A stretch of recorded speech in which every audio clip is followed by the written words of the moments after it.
오늘 말씀 출애굽기 21장 23절에서 32절 말씀입니다.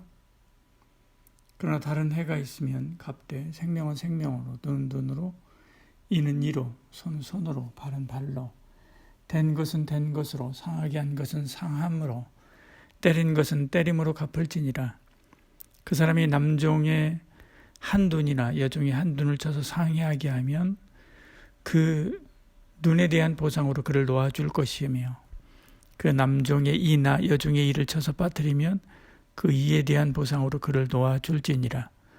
소가 남자나 여자를 받아서 죽이면 그 소는 반드시 돌로 쳐서 죽일 것이요 그 고기는 먹지 말 것이며 임자는 형벌을 면하려니와 소가 본래 받는 버릇이 있고 그 임자는 그로 말미암아 경고를 받았으되 단속하지 아니하여 남녀를 막론하고 받아 죽이면 그 소는 돌로 쳐 죽일 것이고 임자도 죽일 것이며 만일 그에게 속죄금을 부과하면 무릇 그 명령한 것을 그 생명의 대가로 낼 것이요 아들을 받든지 딸을 받든지 이 법규대로 그 임자에게 행할 것이며 소가 만일 남종이나 여종을 받으면 그 소 임자가 은 30세겔을 그의 상전에게 줄 것이요 소는 돌로 쳐서 죽일지니라. 아멘. 18절부터 시작된 상해를 입힌 자에 대한 보상법의 계속입니다. 23절 그러나 다른 해가 있으면 갚되 생명은 생명으로 눈은 눈으로 이는 이로 손은 손으로 발은 발로 된 것은 된 것으로 상하게 한 것은 상함으로 때린 것은 때림으로 갚을지니라 말씀합니다. 다른 사람에게 해를 입히거든 반드시 갚아주라 말씀하는 거죠. 이 땅에서 갚지 못하면 하나님 앞에서라도 죄의 값을 치릅니다. 죄의 엄중함을 우리는 알아야만 합니다. 어떤 사람은 이 성경을 복수의 방점을 두고 받은 만큼 돌려주라는 것으로 생각합니다. 복수하는 사람의 기준으로 생각하는 것이지요. 동해의 보복법을 불리는 이 법은 보복의 기준을 자신이 입은 피해로 한정하라는 것입니다.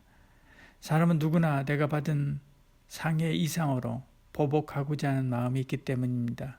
그 이상 보복하지 말라는 것입니다. 이 법의 기본 취지는 더 크게 보복하는 악순환을 방지하려는 것입니다. 이 법은 죄인을 향한 하나님의 사랑이 담긴 법이지요. 이 세상은 전과자에게 너무나 냉정합니다. 그들에게 사랑과 새로운 삶의 기회를 제공하기보다는 비난하고 격리시키는 일에 더 많은 에너지를 쏟습니다. 이런 저기가 그들을 더 궁지에 몰리게 하고 또다시 죄를 짓는 악순환의 고리를 형성합니다. 하나님의 사랑으로 죄인을 용납할 줄 알아야만 합니다.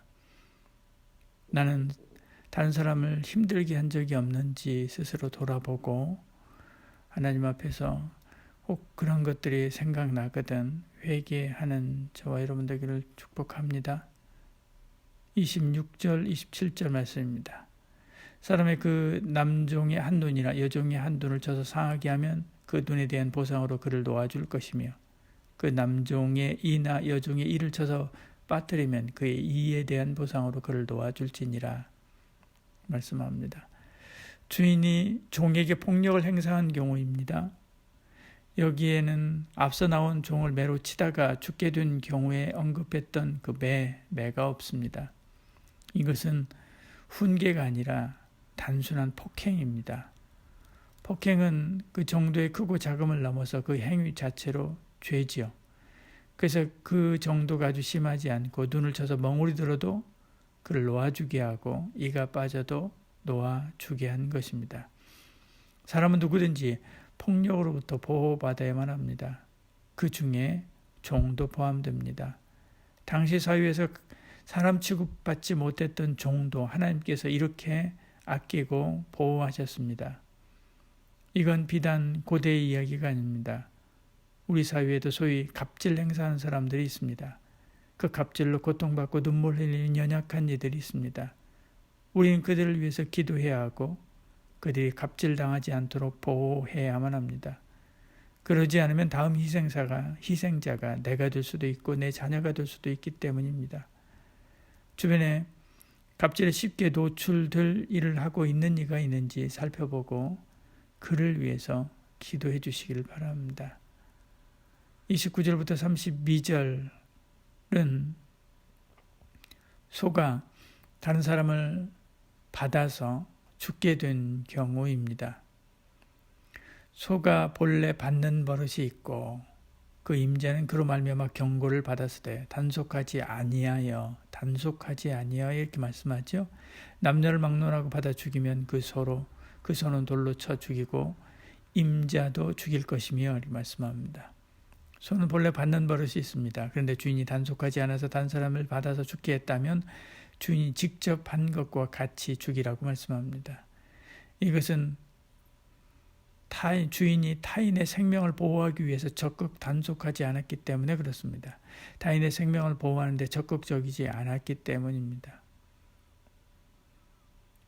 야고보는 선을 행할 줄 알고도 행하지 아니하면 죄라고 말씀했습니다. 야고보 4장 17절에 사람이 선을 행할 줄 알고도 행하지 아니하면 죄니라 말씀했죠.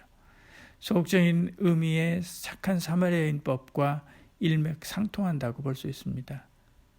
내가 단 사람에게 피해를 주지 않으면 그냥 그것으로 끝나는 것이 아니라 적극적으로 타인의 생명을 보호할 의무가 있습니다. 적극적으로 선을 행할 필요가 있고 적극적으로 하나님의 의를 이루어야만 합니다.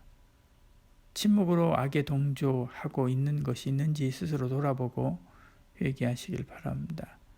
적극적으로 내가 나서서 하나님의 의를 이루고 하나님의 선을 이루어 갈 때 그때 이 사회가 더 좋아지게 되지요. 그리고 우리는 그 일을 위해서 부름받은 자이기도 합니다.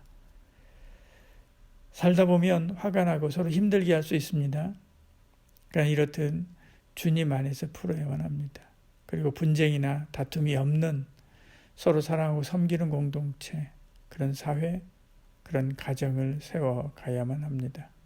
그것이 화목케 하는 직책을 주신 하나님 앞에 우리가 하나님께 화목하게 된 그 은혜를 받은 우리가 하나님 앞에서 감당해야 될 화목의 사명입니다.